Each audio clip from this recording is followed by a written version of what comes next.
वेदांत देशिक यतीन्द्र कटाक्षलब्ध त्रय्यंतशार वनवद्य गुणंबुदाग्र्यम् नारायणाद्यतितुर्य कृपाभिषिक्तम् श्रीरंगनाथ यतिशेखरमाश्रयामः. நமஸ்ஸபாயை. இன்றைய தினம் ஸ்ரத்தா உத்தர பாகத்தினுடைய அதாவது லெவல் 2ல கிளாஸ் நம்பர் 3ல இருந்துட்டு இருக்கும். சென்ற வகுப்புல முதல் 2 ஸ்லோகங்களை நாம தெரிஞ்சிட்டோம். ரகுவம்சத்தினுடைய பிரதம சர்க்கத்தில் இருக்கக்கூடிய முதல் 2 ஸ்லோகங்கள் என்ன, அதனுடைய பதச்சேதம் என்ன, அன்வயம் என்ன, பிரதிபதார்த்தம் என்ன, பாவார்த்தம் என்ன அப்படிங்கிறது தெரிஞ்சிட்டோம். ஒரு சில பேர் என்கிட்ட கேட்டிருந்தா, சுவாமி இந்த மாதிரி பதச்சேதனா என்ன, அன்வயம்னா என்ன, பிரதிபதார்த்தம்னா என்ன, பாவார்த்தம்னா என்னன்னு கேட்டிருந்தா திரும்பவும் சொல்றேன். ஏற்கனவே சொல்லியிருக்கேன், திரும்பவும் சொல்றேன். ஸ்லோகம் அப்படிங்கிறது அது பத்தியம், கவிதை. அந்த ஸ்லோகத்தை வாசிக்கும் பொழுது நமக்கு நேரடியான அர்த்தம் நமக்கு புரியாது. எப்பவுமே எந்த ஸ்லோகத்துக்குமே நேரடியான அர்த்தம் புரியாது. அந்த ஸ்லோகத்துல கவிஞர் இந்த அர்த்தத்தை தான் சொல்ல வர்றார் அப்படிங்கிறத நாம தெரிஞ்சுக்கணும் அப்படின்னா முதல்ல என்ன பண்ணணும்னாக்கா அந்த ஸ்லோகத்தை படிச்சுட்டு பதச்சேதம் பண்ணணும். ஒரு வேர்ட் பை வேர்டா ஸ்பிளிட் பண்ணணும். அந்த ஸ்லோகத்துல இருக்கக்கூடிய பதங்களை ஒரு சொற்களா நம்ம என்ன பண்ணணும், முதல்ல ஸ்பிளிட் பண்ணணும். அதுதான் பதச்சேதகான்னு பேர். எப்பவுமே ஸ்லோகங்கள்ல பதச்சேதம் பண்ணும் பொழுது அப்படியே ஆர்டரா கிடைச்சிடாது நமக்கு. கவிஞர் எந்த பதத்தை எங்க வேணாலும் போட்டு வச்சிருப்பார். நாம தான் என்ன பண்ணணும் அப்படின்னாக்கா அந்த டிஸ்ஆர்டரா இருக்கக்கூடிய சொற்களை ஆர்டரா அரேஞ்ச் பண்றதுக்கு தான் அன்வயகான்னு பேரு. கிரமமா இந்த வார்த்தைக்கு அப்புறம் இந்த வார்த்தை, இந்த வார்த்தைக்கு அப்புறம் இந்த வார்த்தை நம்ம அழகா கோர்த்துட்டே வந்தாதான் அதோட முழுமையான அர்த்தம் என்ன அப்படிங்கிறது நமக்கு புரிய வரும். அதுக்கு பேர் தான் அன்வயகான்னு பேர்.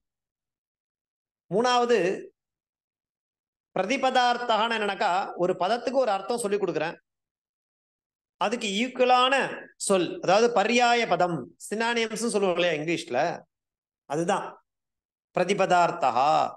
ஒரு சொல்லுக்கு நிகரான சம்ஸ்கிருத சொல்லே கத்துக்கிறோம். அப்ப பாருங்க, ஒரு சொல் படிக்கும் பொழுது இன்னொரு சொல்லும் அதுக்கு ஈக்குவலான சொல்ல சம்ஸ்கிருதம் நம்ம கத்துக்கிறோம். பெரிய விஷயம் இல்லையா? பிரதிபதார்த்தகா. அண்ட் தென் பாவார்த்தகா. அந்த ஸ்லோகத்தினுடைய தாத்பரியம் என்ன அப்படிங்கிறது தான் நம்ம இந்த ஆர்டர்ல படிக்கிறோம். ஸ்லோகம், பதச்சேதம், அன்வயா, பிரதிபதார்த்தா, பாவார்த்தகா. நான் சொல்லும் பொழுதே எந்த ஒரு விஷயத்தை நான் சொன்னாலும் நன்னா கவனிச்சு பாருங்க. ஒரு வகுப்புல 3 டைம்ஸ் இல்லைன்னா 4 டைம்ஸ் சொல்லுவேன் அதே விஷயத்த. நாம என்ன பண்ணணும் அப்படின்னாக்கா சில பேருக்கு ஒரு தடவை சொன்னாலே புரிஞ்சிடும், சில பேருக்கு 2 தடவை சொன்னா புரியும், சில பேருக்கு 3 தடவை சொன்னா புரியும். அப்படிங்கிறதுக்காக நம்ம என்ன பண்றோம், 3 தடவை சொல்றோம். நாம என்ன பண்ணணும், ஸ்லோ லேர்னரா இருந்தா கையில ஒரு பேனா ஒரு நோட்டு வச்சுட்டு சொல்லக்கூடிய அந்த எந்தெந்த விஷயங்களா நம்ம சொல்றாலோ வாத்தியார், அப்ப என்ன பண்ணணும், அதை அழகா குறிச்சு வைக்கணும். குறிச்சு வச்சுட்டு அப்புறமா அதை எடுத்து ரிவைண்ட் பண்ணி பார்க்கணும், ரீகால் பண்ணி பார்க்கணும். நாம நடத்துறது வகுப்பு, உபன்யாசம் அல்ல. நல்லா தெரிஞ்சுக்கணும், இது உபன்யாசம் கிடையாது. உபன்யாசத்துக்கும் வகுப்புக்கும் நிறைய வித்தியாசம் இருக்கு. உபன்யாசம்னா ஒரு விஷயத்தை எப்படி வேணாலும் கேட்டுட்டே காதால கேட்டுட்டே போறது. கடைசியில் ஆத்துக்கு போனாக்கா என்ன சொன்னா ஏதோ கேட்டா அப்படின்னு தான் இருக்குமே தவிர ஒரு கதையாகட்டும், ஒரு ஸ்லோகமாகட்டும், இல்ல அந்த உபன்யாசத்தை சொல்லக்கூடிய கான்செப்ட் ஆகட்டும், எதுவுமே திரும்ப நம்மளால சொல்றதுக்கே வராது. சொல்லும் பொழுது கேட்கறதுக்கு இனிமையா இருக்கும், அவ்வளவுதான். அங்கேயே ரசிச்சுட்டு வந்துருவோம், அந்த விஷயங்களை அங்கேயே விட்டுட்டு வந்துருவோம். அது கிடையாது. கிளாஸ்ன்றது என்னன்னாக்கா ஞானத்தை சம்பாதனை பண்ணணும், அந்த ஞானத்தை நோட்ல எழுதி வைக்கணும், அது தொடர்ந்து படிக்கணும், அபியாசம் பண்ணிட்டே இருக்கணும். அப்பதான் அந்த ஞானமானது நமக்கு முழுமையா உள்ள போய் சேரும். அதனால பாருங்க, சொல்ற விஷயத்த நான் ஒரு தடவை இல்லை, 2 தடவை இல்லை, 3 தடவைக்கு மேலேயே சொல்லிட்டு இருக்கேன். அதை தாண்டியும் நம்மளால கிரகிச்சிக்க முடியலன்னா நம்ம அட்டென்ஷன் குறையிறதுன்னு அர்த்தம். கவனச்சிதைவு. அப்ப வகுப்புல உட்காந்து நல்லா ஸ்ரத்தையா கவனிக்கணும், ஸ்ரத்தையா எழுதணும், ஸ்ரத்தையா படிக்கணும். அப்பதான் முடியும். பார்த்துக்கணும். சரியா? 2 ஸ்லோகம் ஆயிருக்கு. என்ன ஸ்லோகம்? முதல் ஸ்லோகம் வாகர்த்தாவிவ சம்பிருக்தௌ வாகர்த்த பிரதிபத்தையே ஜகதா பிதரௌ வந்தே பார்வதி பரமேஸ்வரௌ. பார்வதி பா ரமேஸ்வரௌ அப்படிங்கிறது மங்கள ஸ்லோகம். மகாகவி காளிதாசன் இந்த கிரந்தத்துடைய தொடக்கத்துல நிர்விக்னேன பரிசமாப்பியர்த்தம் மங்களம் அப்படிங்கிற ஒரு விஷயத்த ஸ்லோக ரூபமா பண்ணாதான் முதல் ஸ்லோகம். 2வது ஸ்லோகத்துல கவி தன்னுடைய வினயத்தை வெளிப்படுத்துறான். குவசூரிய பிரபவோ வம்சா கொச்சால்ப விஷயாமதிஹி திதீர்ஷுஹு துஸ்தரம் மோகாத் உடுப்பே நாஸ்மி சாகரம் அப்படிங்கிறது 2வது ஸ்லோகம்.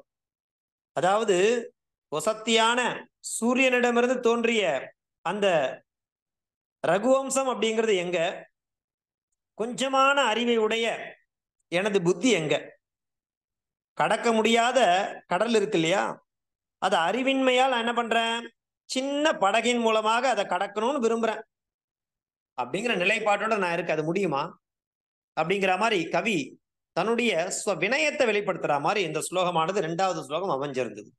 அதை தொடர்ந்து இன்றைய தினம் 3 மற்றும் 4வது ஸ்லோகம் என்ன, அதனுடைய பாவார்த்தம் என்ன அப்படிங்கிறத இன்றைய தினம் நம்ம பார்க்க போறோம். பாருங்க, ஸ்லோகம் நம்பர் 3.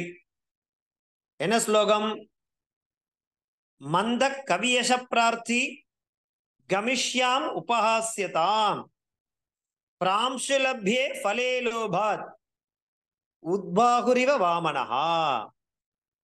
மந்தஹா கவியஷ பிரார்த்தி கமிஷ்யாம் உபஹாஸ்யதாம் பிராம்சுலப்யே ஃபலே லோபாத் உத்பாகுரிவ வாமனஹா அப்படிங்கிறது ஸ்லோகம். இந்த ஸ்லோகத்தினுடைய அர்த்தம் என்ன?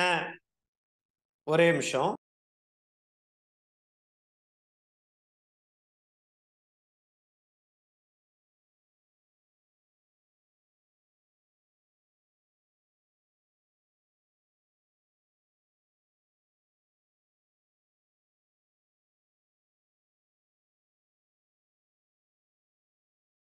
பாருங்க, இந்த ஸ்லோகத்தினுடைய பதச்சேதம் என்ன, முதல்ல தாத்பரியம் என்னன்னு பார்த்தார்கள். தமிழ்ல என்ன கருத்து அப்படிங்கிறத பார்த்துட்டு நம்ம அந்த ஸ்லோகத்தை படிச்சோம்னா இன்னும் நல்லா புரியும். இந்த 3வது ஸ்லோகத்தினுடைய அர்த்தம் தமிழ்ல என்ன அப்படின்னாக்கா, அதாவது காளிதாசன் மறுபடியும் தன்னுடைய வினயத்தை தான் வெளிப்படுத்துறான். அறிவற்ற நான், யாரு? மகாகவி காளிதாசன் சொல்றான், கவியின் புகழை அடைய விரும்புகின்றேன். கவிஞன் அப்படிங்கிற புகழை நான் அடைவதற்கு விரும்புகின்றேன். யாரு? மகாகவி காளிதாசன் இந்த ஸ்லோகத்துல சொல்றான். நான் எப்பேற்பட்டவன்? அறிவற்ற நான். தன்னுடைய அறிவு ரொம்ப கம்மியா இருக்குன்னு தன்னுடைய வினயத்தை வெளிப்படுத்துறான். மேலும் அது எப்படி இருக்குனாக்கா, நான் அந்த கவிஞனுடைய புகழை அடைய விரும்புறது, உயரமான மனிதன் பறிக்கக்கூடிய ஒரு பழம் இருக்கு, ரொம்ப மேல ஒரு பழம் இருக்கு. அந்த பழத்தை யாரால அடைய முடியும்னாக்கா, உயரமான மனிதனால மட்டும்தான் அடைய முடியும். அப்படி ஒரு நிலைப்பாடு. ஒரு குள்ளன் கை நீட்டி குதிச்சு குதிச்சு பாக்குறான். உயரமான மனிதன் அடைய வேண்டிய அந்த பழத்தை குள்ளமான ஒரு மனிதன் எட்டி எட்டி குதிச்சு குதிச்சு பார்த்தான்னா அந்த பழத்தை அவனால எட்ட முடியுமா? முடியாது. அவன் குதிச்சு குதிச்சு பாக்குற அந்த நேரம் தான் வீணாகுமா, இல்லையா? அத மத்தவ பார்த்தா என்ன நினைப்பா? பரிகாசம் பண்ணுவா. என்னடா இவனே குள்ளமா இருக்கான், உயரமா இருக்க அந்த பழத்தை போய் எட்டி பிடிக்கணும்ட்டு எகிரி எகிரி குச்சின்னு இருக்கானே அப்படிங்கிற ஒரு நிலைய மத்தவெல்லாம் பார்த்தா என்ன பண்ணுவா? பரிகசிப்பா, இல்லையா? அந்த மாதிரி பரிகசிப்பா. அது போல எனக்கு எட்டாத பொருளில் என்ன பண்றான்? ஆசை வைத்து அதற்காக முயலுகின்ற நானும் பலருடைய அந்த பரிகாசத்தை என்ன பண்ண போறேன்? பரிகாசத்திற்கு ஆளாக போகிறேன்னு சொல்றான் இந்த ஸ்லோகத்தின் மூலமா. அதாவது உயரமான ஒரு மனிதன் அடைய வேண்டிய ஒரு பழம் மேல இருக்கு. அத குள்ளமான ஒரு மனிதன் என்ன பண்றான்? அதை ஜம்ப் பண்ணி பாக்குறான், அதை எட்டி பறிக்க முடியுமான்ட்டு. அதை பறிக்க முடியல. அதை சுத்தி இருக்கவெல்லாம் பார்த்தா என்ன பண்ணுவா? பரிகாசம் பண்ணுவா. என்னடா இவன் குள்ளமா இருக்கான், அவ்வளவு ஹைட்ல இருக்க பழத்தை போய் எட்டி பறிக்கிறானே, பரிகாசம் பண்ண மாட்டாளா? அந்த மாதிரி கவிஞன் அப்படிங்கிற அந்த புகழை அடையறதுக்கு நான் முயற்சி பண்றேன்.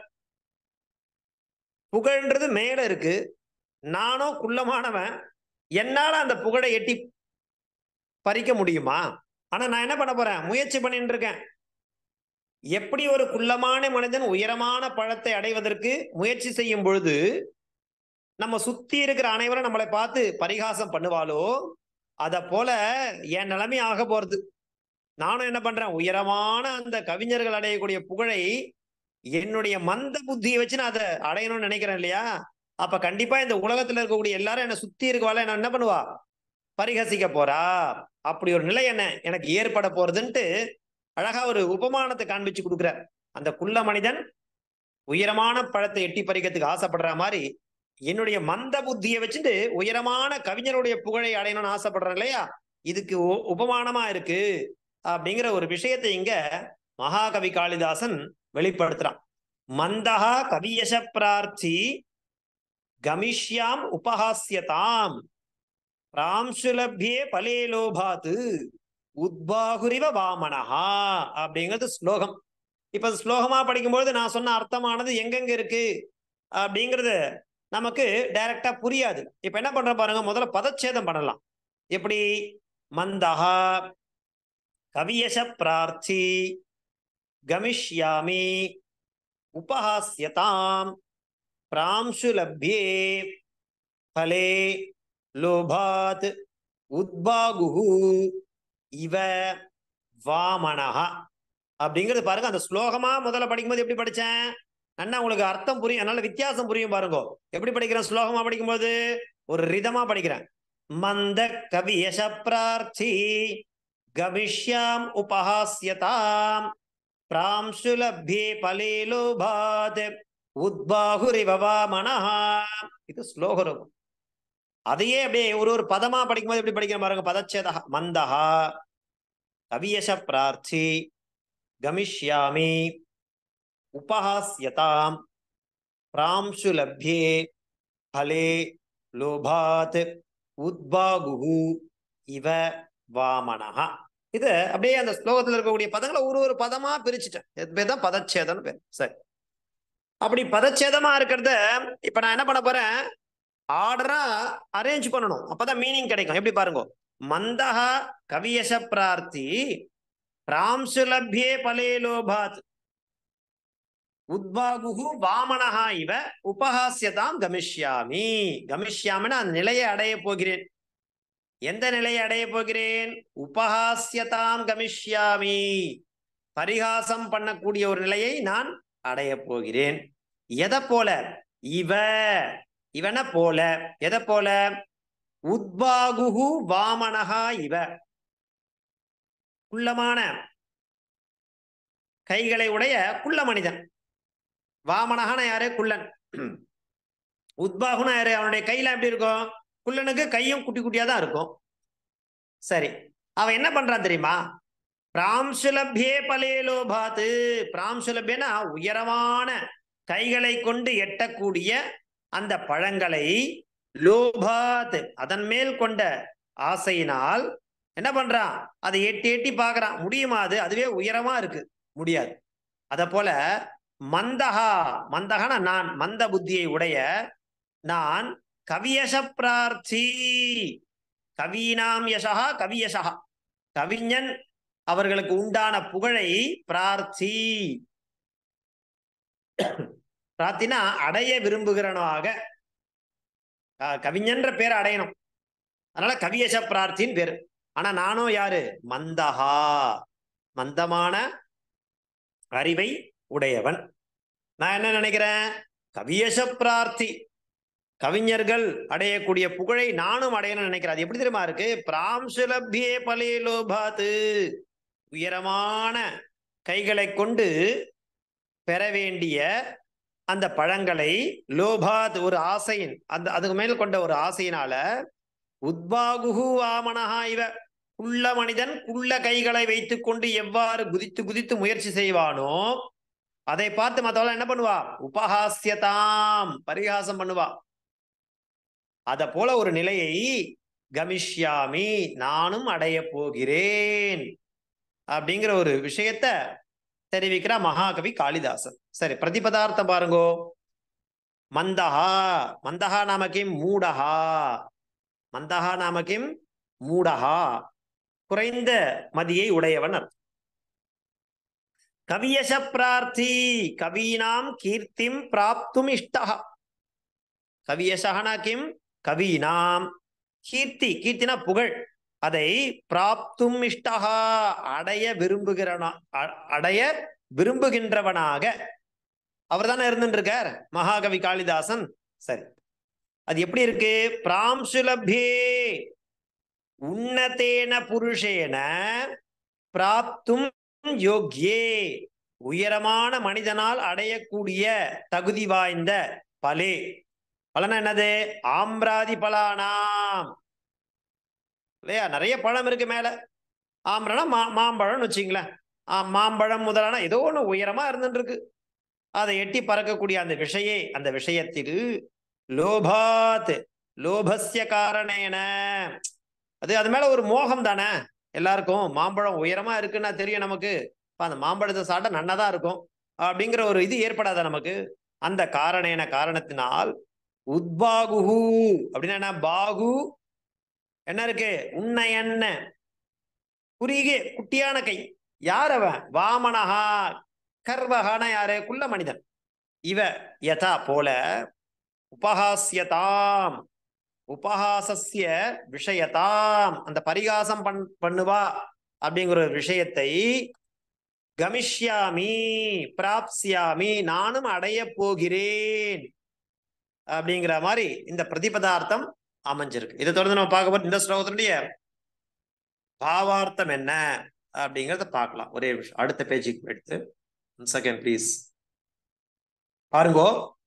பாவார்த்தகா, இப்போ நான் சொன்ன தமிழ்ல சொன்ன அந்த அர்த்தத்தை அப்படியே சம்ஸ்கிருதத்துல பார்க்கலாம் பாருங்க.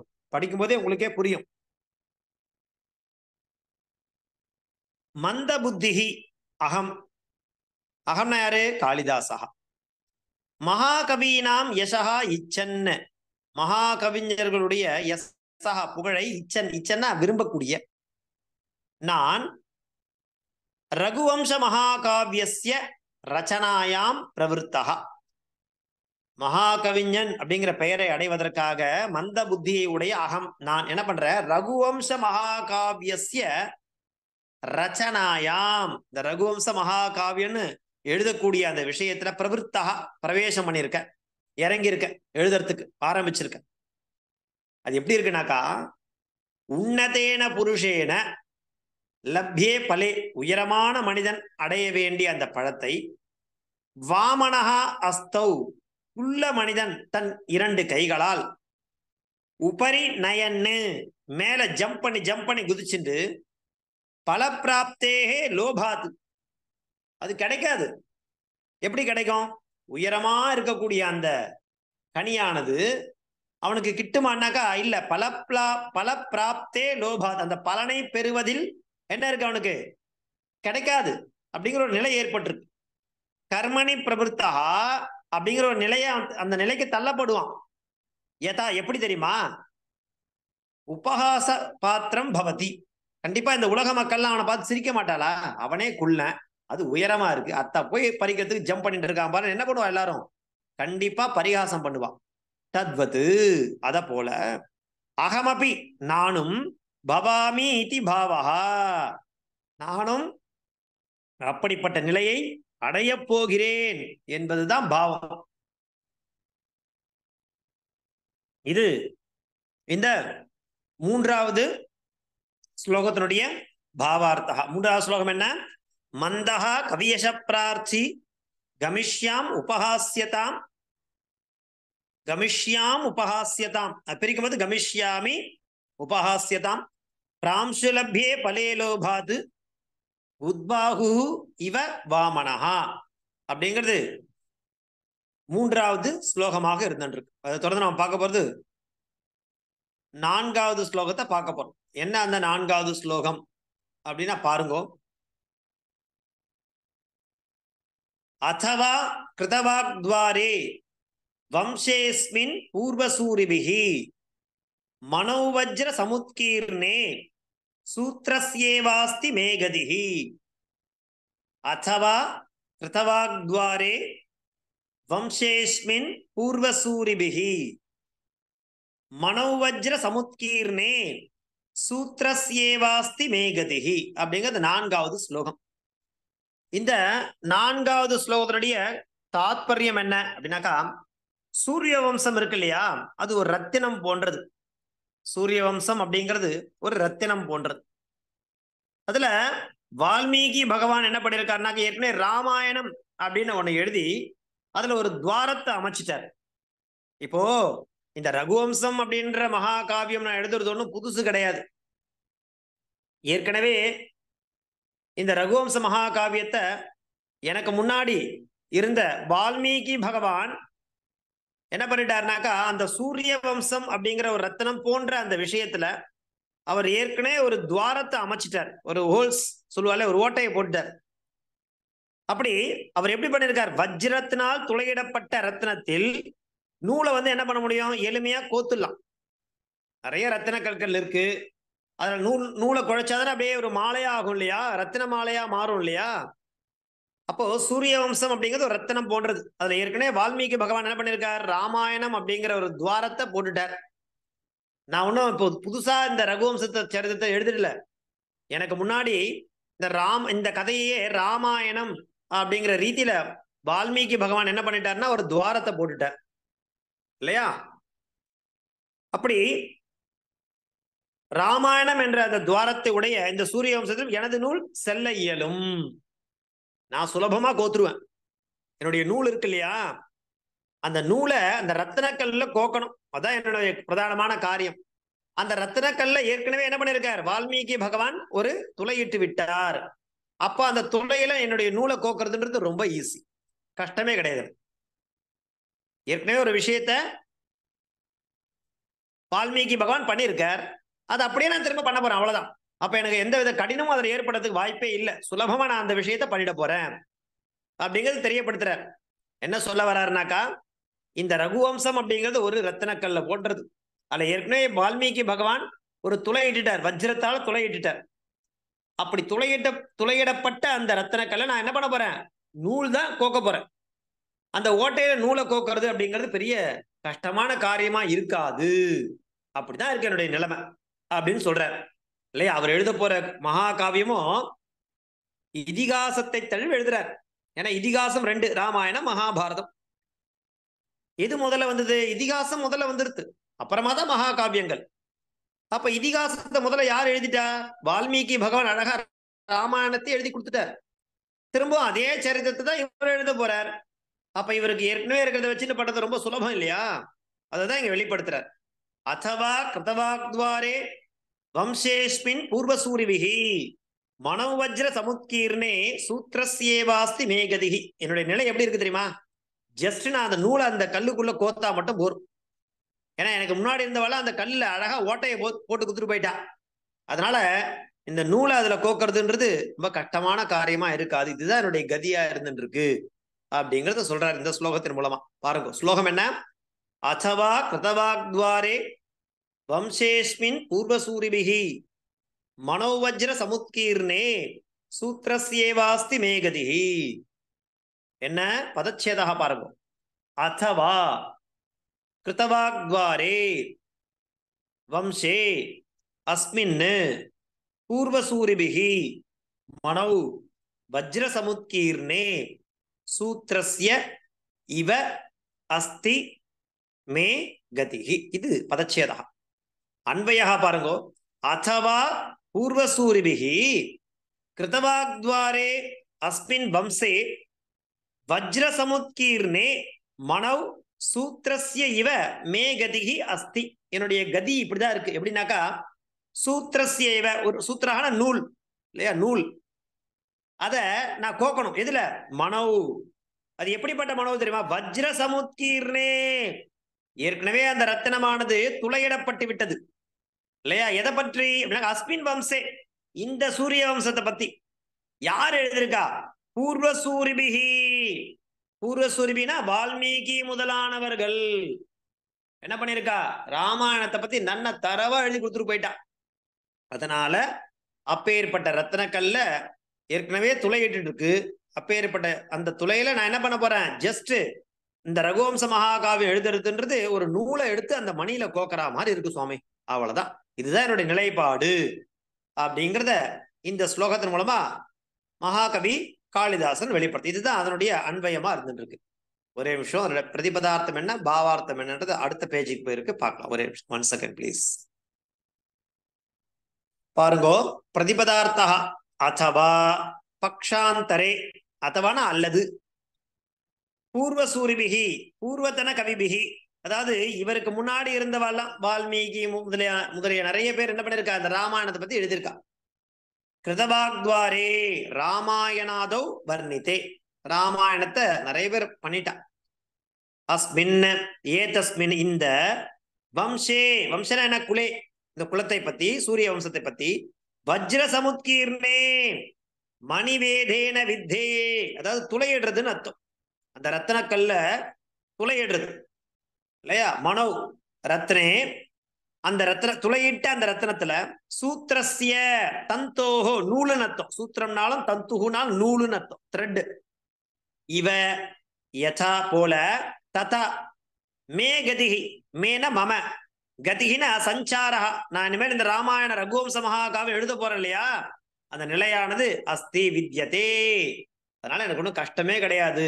எனக்கு முன்னாடி இருந்த பூர்வ சூரிபிகளை என்ன பண்ணி கொடுத்துருக்கா, ராமாயணத்தை நிறைய தடவை கதைகளா வெளியிட்டதுனால, நான் அது நிறைய தடவை படிச்சதுனால எனக்கு ரொம்ப கஷ்டமாவே இருக்க போறது இல்லை அப்படிங்கிறத வெளிப்படுத்துற. பாவார்த்தா யதா புலிசேன வித்தேஹே ரத்னே, ஏற்கனவே துளையிடப்பட்ட அந்த ரத்னத்துல தந்தோஹோ கதிகி பவதி, எப்படி எளிமையா அந்த நூலானது நுழையுமோ, ததாயேவ அத போல பிராச்சீனைஹி மகரிஷிபிகி, எனக்கு முன்னாடி இருந்த மகரிஷிகள்லாம் யாரு, வால்மீகி இத்தியாதிபிகி, வால்மீகி முதலான முனிவர்கள், வர்ணித்தே வர்ணிக்கப்பட்ட, அஸ்மின் ரகுவம்சே இந்த ரகுவம்ச மகாகாவியத், மம என்னுடைய காளிதாசஸ்ய வாக் பிரசாரா அஸ்தி.